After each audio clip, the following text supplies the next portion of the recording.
এখন আমি আপনাদের সাথে একটা জিনিস শেয়ার করতে চাই। প্রতিদিন সকালে আমি এই জিনিসগুলো খাই: আদা, মেথি, হলুদ এবং ভিনেগার। তো এই জিনিসগুলো আলাদা আলাদা পাত্রে থাকলে আমাদের সকালবেলা সময় বেশি লাগে, কারণ সকালবেলা সময়টা অনেক ব্যস্ত, অনেক কাজ থাকে। এই জন্য আমার একটা নতুন আইডিয়া বের করলাম, যেহেতু সবগুলো জিনিসই একই সাথে খাওয়া হয় একটি পানির মধ্য দিয়ে, তো সবগুলো জিনিস যদি আমি পরিমাপ করে একসাথে রাখি, তাহলে দেখা যায় যে আমি যদি 2-3 চামচ নিই, তাহলে সব উপকরণগুলো আমার পানির মধ্যে সব কিছু অল্প অল্প পরিমাণে গেল। এই জন্য আমি এখানে আদা গুঁড়া করে নিয়েছি। আদাটা আমার যে পরিমাণে আছে, আমি আন্দাজ মতো একই পরিমাণে আমি মেথি নিয়েছি, মেথি গুঁড়া করে নিয়েছি। আমার হাত থেকে পড়ে গেল দেখাতে, যে যাই হোক, যাক। তো এই মেথিগুলো আমি এখন এর মধ্যে ঢেলে দিব।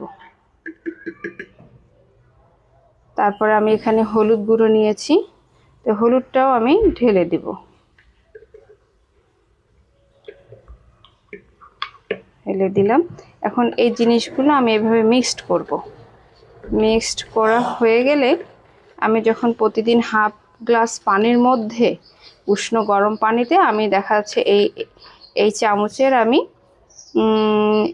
2 চামচ নিলেই আমার সব কিছু হাফ চামচ করে চলে গেল, কিন্তু আন্দাজ মতো সব কিছু দেখা যাচ্ছে যে আমার হাফ চামচ করে সেটা হয়ে গেল সব কিছু পরিমাপ।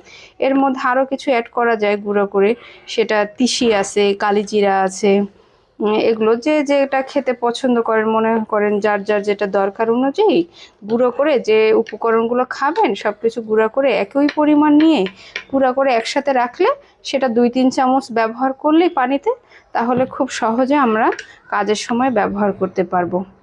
আমি এটার সাথে প্রতিদিন হাফ টেবিল চামচ ভিনেগার নিয়ে খাই।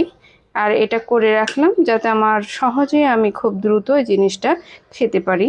এটা আমার শেষ হয়ে গেলে আমি আবার গুঁড়ো করব, গুঁড়ো করে আবার রেখে দেব।